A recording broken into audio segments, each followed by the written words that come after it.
Assalamualaikum warahmatullahi wabarakatuh. Selamat datang kembali sahabat setia channel Ulumuna dimanapun Anda berada. Kepada seluruh teman-temanku dimanapun Anda berada, khususnya untuk mahasiswa-mahasiswi IBN Tegal yang kebetulan kuliah dengan saya pada kuliah metodologi pembelajaran.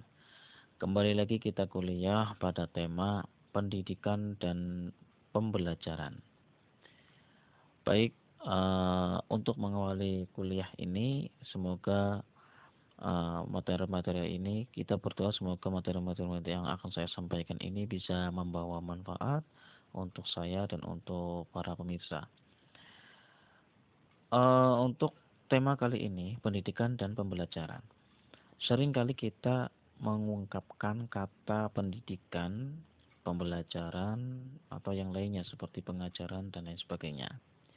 Namun kita kebingungan atau tidak tahu makna yang sesungguhnya dari kata itu, sehingga kita tidak memiliki kejelasan langkah berikutnya, ya, langkah selanjutnya dari kata pendidikan, pembelajaran atau pengajaran, ya. Kita merasa kebingungan. Sebenarnya maksudnya apa kata ini? Efeknya itu untuk apa, ya? Kedepannya itu apa, ya? Konsep-konsep apa yang dikembangkan dari kata pendidikan dan pembelajaran ini? Ya, saya juga dulu awalnya bingung, pendidikan pembelajaran itu memang membingungkan. Nah, ini sedikit pengalaman atau sedikit ilmu yang dapat saya sampaikan terkait tentang pendidikan dan pembelajaran. Ada beberapa tema pokok pembahasan. Ada pokok pembahasan dari tema ini, itu yang pertama tentang pengertian pendidikan, ada tripusat pendidikan, pengertian pembelajaran, pembelajaran dan pengajaran, dan perbedaan antara pendidikan dan pembelajaran. Yang pertama tentang pengertian pendidikan. Menurut Crow and Crow, ya, salah satu tokoh pendidikan yang ya cukup tenar ya di kalangan para akademisi, para mahasiswa, dosen dan sebagainya. Itu mengatakan bahwa pendidikan adalah proses yang berisikan sebagai berbagai macam kegiatan yang cocok bagi individu untuk kehidupan sosialnya dan membantu meneruskan adat dan budaya serta kelembagaan sosial dari generasi ke generasi. Kata kuncinya adalah adat istiadat yang sifatnya itu berterusan, saling meneruskan, yaitu generasi ke generasi, ya, perpindahan adat budaya dari satu generasi ke generasi. Ini adalah pendidikan. Menurut Ki Hajar Dewantara, ya, salah satu tokoh terkenal juga bapak pendidikan kita di Indonesia, ya, mengartikan bahwa pendidikan sebagai daya upaya untuk memajukan budi pekerti, pikiran serta jasmani anak agar dapat memajukan kesempurnaan hidup, yaitu hidup dan menghidupkan anak yang selaras dengan alam dan masyarakatnya. Kata kuncinya adalah hidup dan menghidupkan. Kita sebagai manusia itu hidup, tetapi hidup kita itu tidak bermakna ketika tidak memberikan kehidupan kepada yang seterusnya atau kepada anak kita yang selaras atau bahkan yang lebih tinggi kenikmatannya, kehidupannya, ya, dengan alam dan masyarakatnya. Ini ada kesinambungan atau hubungan pengertian pendidikan yang disampaikan Ki Hajar Dewantara dengan Crow and Crow yang tadi, ya, bahwa pendidikan itu sejatinya adalah regenerasi, yaitu pergantian. Saya hidup sekarang ini, ya, hidup saya ini untuk apa kalau tidak dikembangkan? Dan ladang untuk pengembangan kehidupan saya ini itu adalah ya kepada anak saya, baik anak ya anak kandung saya atau anak didik saya, Anda suatu saat nanti menjadi seorang pendidik, juga akan memberikan pendidikannya, ilmu-ilmunya ya kepada anak didik Anda atau anak kandung Anda dan seterusnya. Nah, itulah dimana hakikat hidup itu ya begitu, ya, bergantian. Sehingga hakikat pendidikan pun begitu, bergantian. Ya, pendidikan. Kalau kita melihat dari pusat pendidikan ya, Ki Hajar Dewantara mengatakan bahwa pendidikan itu bisa berjalan karena ada 3 komponen, yaitu dari keluarga, sekolahan, dan masyarakat. Seorang siswa itu tidak hanya semerta-merta mendapatkan ilmu dari sekolahan saja. Kalau tidak dibarengi dengan dukungan keluarga, coba Anda bisa membayangkan bagaimana kerusakan akhlaknya. Ya. Kalau tidak diiringi dengan kekuatan masyarakat atau nilai-nilai masyarakat yang baik yang mendukung terhadap pendidikan di sekolahan, coba itu bagaimana? Apa yang akan dibawa di dalam sekolahan itu? Tentunya perilaku-perilaku yang tidak sejalan dengan apa yang ada di sekolahan. Maka dalam hal ini masyarakat pun harus mendukung terhadap program-program pendidikan. Maka inilah yang dikenal oleh yang dicetuskan oleh Ki Hajar Dewantara sebagai pusat pendidikan. 3 komponen yang harus didukung dalam mencerdaskan generasi-generasi berikutnya tadi yang terkemas di dalam konsep pendidikan. Itu yang harus didukung oleh 3 komponen ini. Fungsi pendidikan itu untuk apa? Yaitu menyiapkan peserta didik yang pada awalnya berjirikan belum siap, menuju kesiapan dan kematangan pribadi. Karena ada prinsip regenerasi, penyaluran kehidupan, penyaluran pendidikan, maka kita itu ibarat sedang memberikan persiapan untuk generasi berikutnya. Kesiapan yang matang, kesiapan yang kuat. Ya, apa itu? Yaitu mencakup 3 aspek. Dari kesiapan pengetahuannya, kesiapan perilakunya, dan kesiapan keterampilannya. Nah, yang sering dicetuskan oleh para guru-guru, ya para ilmuwan-ilmuwan, 3 aspek yang sifatnya itu ya abadi yang harus disampaikan oleh guru, bahwa kognitif, afektif, dan psikomotorik itu harus dipegang betul-betul, harus diterapkan betul-betul terhadap anak didik sebagai generasi penerus pendidikan. Ya, jadi peserta didik itu memiliki kekuatan pengetahuan. Belum tentu juga dia memiliki kekuatan perilaku, atau sebaliknya. Di sekolah dia baik sekali, ya, tapi pengetahuannya kurang. Nah, ini ada siswa yang memiliki salah satunya atau duanya, kedua-dua, atau bahkan ketiga-tiganya. Nah, ketika peserta didik tidak memiliki salah satu di antara komponen 3 ini perlu dipertanyakan. Pendidiknya itu perlu dipertanyakan. Meskipun semuanya dikembalikan kepada pribadi masing-masing, tapi pendidik itu mempunyai kewajiban yang besar. Bagaimana supaya bisa menyampaikan 3 komponen ini, 3 aspek ini kepada peserta didik. Sekarang masuk ke pengertian pembelajaran. Menurut Omar Hamalik, ya ini salah satu tokoh pendidikan yang sering dijadikan rujukan oleh para akademisi, para mahasiswa. Karyanya banyak sekali. Ada proses belajar mengajar, ada kurikulum dan pembelajaran dan lain sebagainya. Silakan Anda bisa searching di Google, judul-judul bukunya itu banyak sekali. Omar Hamalik itu ya mengatakan bahwa pembelajaran adalah suatu kombinasi yang tersusun meliputi unsur-unsur manusiawi, material, fasilitas, perlengkapan, dan prosedur yang saling mempengaruhi mencapai tujuan pembelajaran. Pada intinya pembelajaran itu berkaitan dengan teknis dalam rangka membentuk peserta didik yang memiliki wawasan dan pengetahuan. Nah, pembelajaran itu teknisnya ya. Kalau pendidikan itu ya konsepnya lah ya. Jadi beda pembelajaran dan pengajaran ya. Tadi pendidikan sudah ya, ini pembelajaran juga memiliki perbedaan dengan pengajaran. Pengajaran berpusat pada guru, sedangkan pembelajaran berpusat pada siswa. Kalau kita telusuri dari segi bahasa Arab saja, ya, itu mempunyai kata yang beda. Kalau pembelajaran itu ya awal katanya adalah ta'allama, belajar ya, ta'allama ya ta'allamu, ta'alluman, belajar.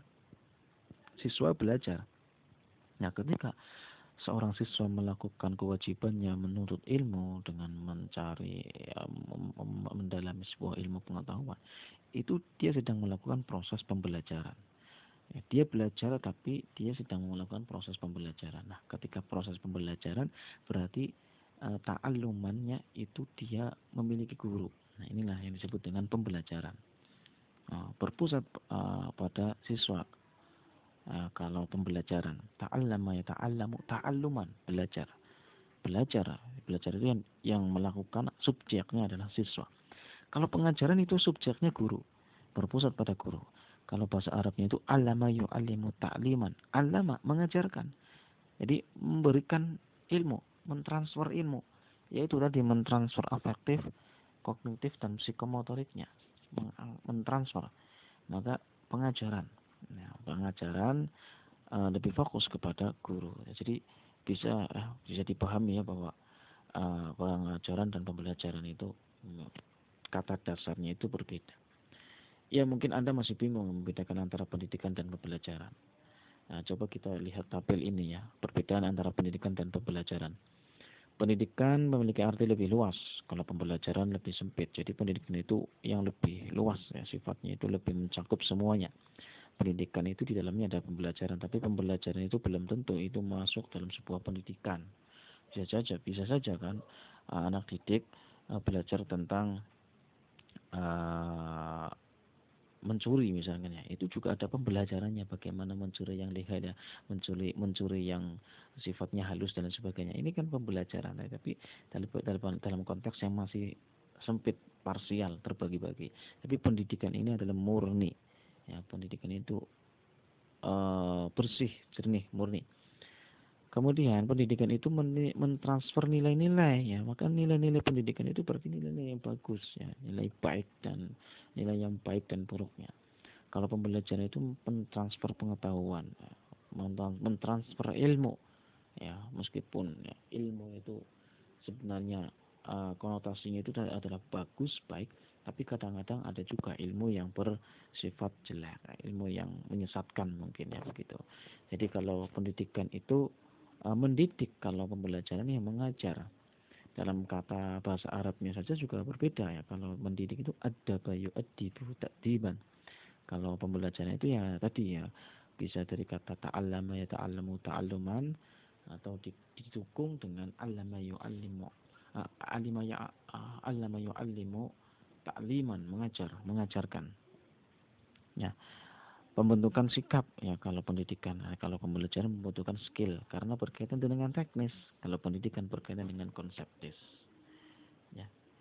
Kalau masih bingung saya berikan gambaran umumnya, barangkali bisa memberikan pemahaman yang gamblang ini. Jadi pendidikan itu kan tadi lebih luas ya, dalam lingkaran yang lebih luas, di dalamnya mencakup pembelajaran dan pengajaran. Pendidikan itu ada bayu adibu takdiban tadi ya. Kalau pembelajaran itu ya ta'allama ya ta'allamu ta'alluman ya. Siswa, fokusnya pada siswa. Kalau pengajaran guru, allama yu'allimu ta'liman ya. Nah, ini ketiganya ya, antara guru dan siswa ini belajar ilmu. Dalam kata bahasa Arabnya juga beda lagi. Alima ya'lamu ilman, pengetahuan ya, pengetahuan. Jadi semuanya terkonsep terkumpul dalam sebuah lingkaran satu, itu pendidikan yang mengajarkan nilai-nilai ya, pendidikan ini diajarkan di dalam sekolah. Nah, yang mendukung dari proses pendidikan ini adalah diantaranya faktor keluarga dan masyarakat ya. Jadi maka menurut Ki Hajar Dewantara itu ya keluarga dan masyarakat juga berperan penting di dalam memberikan pendidikan dan pembelajaran dan pengajaran. Dari berbagai pengertian ini saya berikan sebuah efek atau dampak ketika kita sudah mengetahui tentang apa itu makna pendidikan dan pembelajaran. atau pengajaran ya.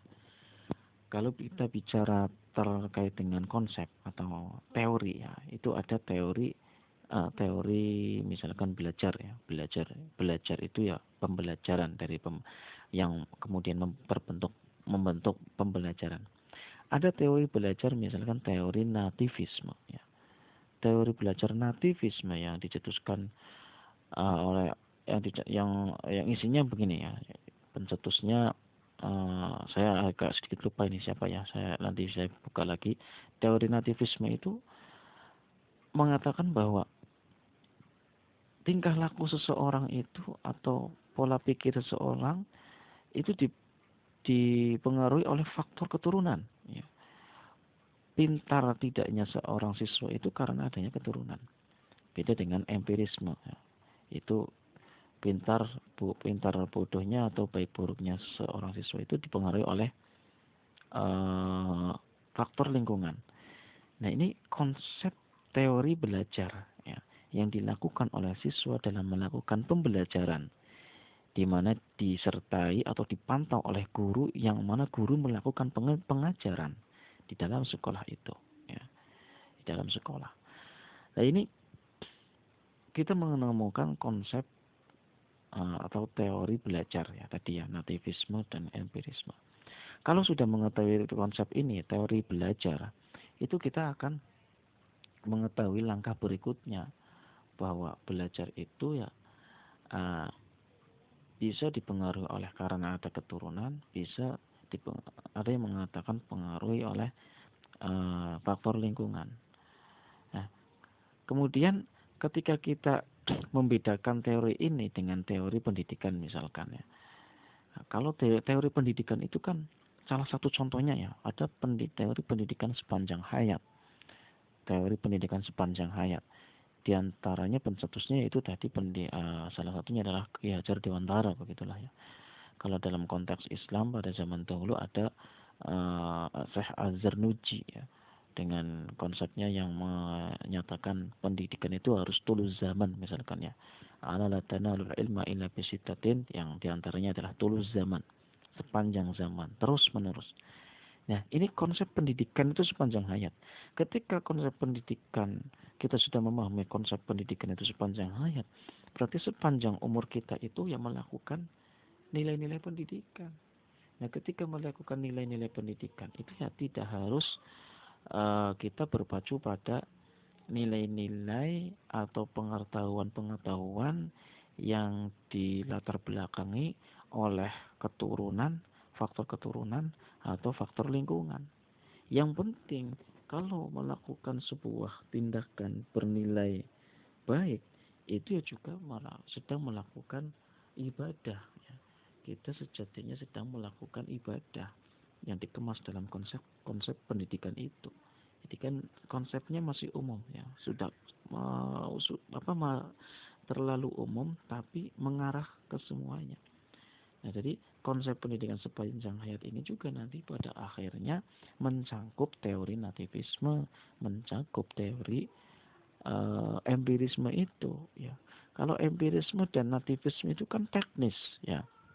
Teknis bagaimana kita mendapatkan pendidikan, bagaimana kita mendapatkan nilai-nilai yang baik yang sudah dikemaskan dalam pendidikan itu bisa didapatkan oleh kita. Ya. Bagaimana seseorang itu bisa mendapatkan nilai-nilai pendidikan yang diperoleh? Ya, tadi diperoleh melalui jalur keturunan karena dia itu memiliki keturunan yang bagus, atau diperoleh melalui empirisme, melalui kebiasaan hidup bersama dengan masyarakat. Ya. Dan pada akhirnya juga muncul teori konvergensi gabungan ya, bahwa perilaku seseorang, pintar baiknya seseorang itu dipengaruhi oleh baik dari keturunan dan empirisme dan lingkungan masyarakat. Artinya tidak semerta-merta anaknya orang pintar pasti jadi orang pintar, tidak. Belum tentu juga ya. Kadang-kadang anak pintar tapi ternyata dari keluarga yang miskin, keluarga yang bodoh dan lain sebagainya. Makanya ini ada teori konvergensi. Nah, bicara terkait dengan teori belajar ya, yang mengatakan ada teori nativisme, empirisme dan konvergensi. Ini bicara konsep, bicara tentang teknis. Bagaimana kita mendapatkan nilai-nilai pendidikan, yaitu melalui 3 cara itu yang sudah dicetuskan oleh tokoh-tokoh pencetus teori belajar itu. Ya, teori belajar itu dikemas, ya, dimasukkan dalam konsep teori pendidikan sepanjang hayat contohnya. Pendidikan sepanjang hayat begitu ya. Jadi itulah yang dapat saya sampaikan. Semoga bisa dipahami dan bisa memberikan kemanfaatan untuk kita dan semuanya. Mohon maaf atas segala kekurangan. Saya akhiri. Assalamualaikum warahmatullahi wabarakatuh.